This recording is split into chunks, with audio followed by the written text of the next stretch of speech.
Hi, എല്ലാവർക്കും അമ്പാടി റെസിപ്പീസിലേക്ക് ഒരിക്കൽ കൂടി സ്വാഗതം. അങ്ങനെ വലിയ ആഘോഷമൊന്നുമില്ലാതെ ഈ കോവിഡ് കാലത്തും നമ്മൾ ഓണം ആഘോഷിക്കുന്നതാണ്. അപ്പോൾ ഓണസദ്യക്ക് നമ്മൾ എന്തായാലും പായസം ഉണ്ടാക്കും. 2 തരം പായസം ഉണ്ടാവും.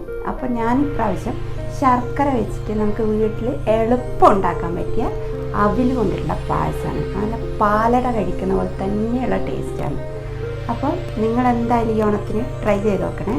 അപ്പം പിന്നെ ഞാൻ ആദ്യം ഒന്നും കൂടി പറയാൻ പോകുന്നതാണ്, സബ്സ്ക്രൈബ് ചെയ്യാത്തവരുണ്ടെങ്കിൽ, അതായത് ഈ വീഡിയോ ആദ്യമായിട്ട് കാണുകയാണെങ്കിൽ ഒന്ന് സബ്സ്ക്രൈബ് ചെയ്തേക്കണേ.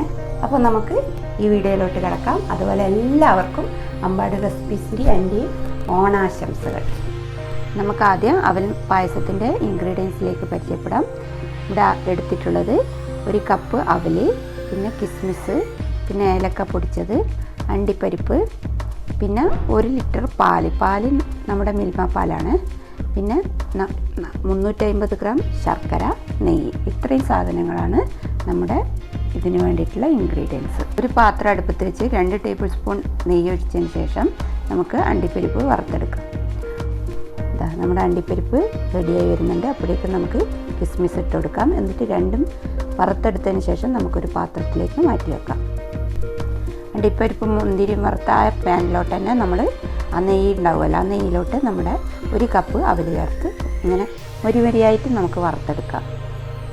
നമ്മുടെ അവൽ ഇവിടെ റെഡിയായി വന്നിട്ടുണ്ട്. പിന്നെ അവലെടുക്കുമ്പോൾ ശ്രദ്ധിക്കണം, നെല്ലെല്ലാം ഉണ്ടെങ്കിൽ അതെല്ലാം മാറ്റി നല്ല വൃത്തിയാക്കി എടുത്തതിന് ശേഷം മാത്രമേ അവൽ വറുത്തെടുക്കാൻ പാടുള്ളൂ. ആ നെയ്യുള്ള പാത്രത്തിലേക്ക് നമ്മൾ പാൽ ഒഴിച്ച് കൊടുക്കുകയാണ്. 1 ലിറ്റർ പാലാണ് ഞാൻ ഉപയോഗിച്ചിട്ടുള്ളത്. അത് നല്ല കട്ടിയുള്ള പാൽ വേണം കേട്ടോ. ഇവിടെ തിളച്ച് വരുമ്പോഴേക്കും നമുക്ക് ശർക്കര ഉരുക്കിയെടുക്കാം. ശർക്കരയിൽ കല്ലും മണ്ണൊക്കെ ഉണ്ടാവും, അത് അരിച്ചെടുക്കാൻ വേണ്ടിയിട്ടാണ്. നമ്മുടെ പാല് നല്ല തിളച്ച് കുറുകി വരുന്നുണ്ട്. ആ സമയത്ത് നമ്മുടെ ശർക്കരപ്പാനി ഇവിടെ റെഡി ആയിക്കൊണ്ടിരിക്കുന്നുണ്ട്. ഇതിൽ പ്രത്യേകം ശ്രദ്ധിക്കേണ്ടത് എന്താണെന്ന് പറയാം, ഈ ശർക്കരപ്പാനി ഉണ്ടാക്കിയിട്ട് വേണമെങ്കിൽ നേരത്തെ അത് തണിയാൻ വെക്കണം കേട്ടോ. നല്ലോണം തണിഞ്ഞതിന് ശേഷം മാത്രമേ നമ്മൾ ഇതിൽ ഒഴിക്കുകയുള്ളൂ. നമ്മൾ ഉപയോഗിക്കുന്നത് തേങ്ങാപ്പാലല്ല, പശുവിൻ പാലാണ്. നമ്മുടെ ശർക്കരപ്പാനി ഇവിടെ റെഡി ആയിട്ടുണ്ട്. നമുക്കത് അരിച്ചിട്ട് ഒരു സൈഡിലേക്ക് മാറ്റി വെക്കാം. നല്ലവണ്ണം തണിഞ്ഞിരിക്കണം ശർക്കരപ്പാനി. പാല് നല്ലോണം തിളച്ച് കുറുകി വരുന്ന കണ്ട. ഇനി നമുക്കിതിലോട്ട് ചേർക്കാൻ പോകുന്നത്, നേരത്തെ 1 കപ്പ് അവൽ വറുത്ത് വെച്ചില്ല, ഈ അവൽ ഇതിലേക്ക് ചേർത്ത് നന്നായി ഇളക്കി ചെറിയ തീയിലിട്ടിട്ട് നമുക്ക് വേവിച്ചെടുക്കാം. നമ്മുടെ അവൽ നല്ലോണം വെന്ത് വന്നിട്ടുണ്ട്. അതുപോലെ പാലും നല്ലോണം കുറുകി വന്നിട്ടുണ്ട്. ഇനി നമ്മൾ ഇതിലോട്ട് ചേർക്കാൻ പോകുന്നത് നേരത്തെ തണിഞ്ഞ ശർക്കരപ്പാനിയില്ല, അത് 1 കപ്പ് ഇതിലേക്ക് ചേർക്കുന്നു.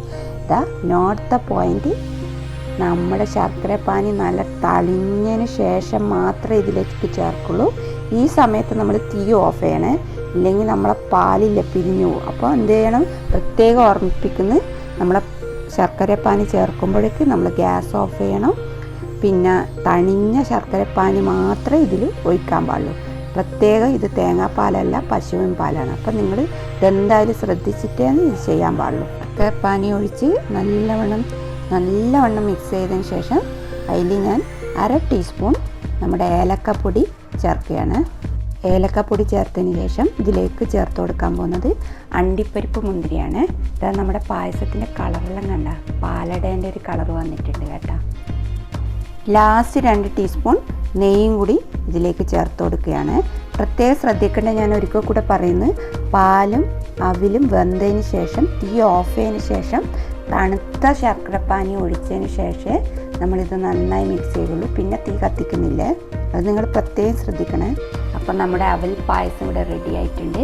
തേങ്ങാപ്പാൽ ചേർക്കാത്ത നമ്മുടെ പാക്കറ്റ് പാലായാലും കുഴപ്പമില്ല, പശുവിൻ പാലായാലും കുഴപ്പമില്ല. നിങ്ങളിത് ഒരിക്കൽ ഉണ്ടാക്കി നോക്ക്. പിന്നെ നമ്മൾ നല്ല സൂപ്പർ ടേസ്റ്റ് ആയിരിക്കും. അപ്പോൾ എല്ലാവർക്കും ഒരിക്കൽ കൂടി ഓണാശംസകൾ നേർന്നുകൊണ്ട് ഇനിയൊരു പുതിയ വീഡിയോ ആയിട്ട് വീണ്ടും കാണാം. Bye bye.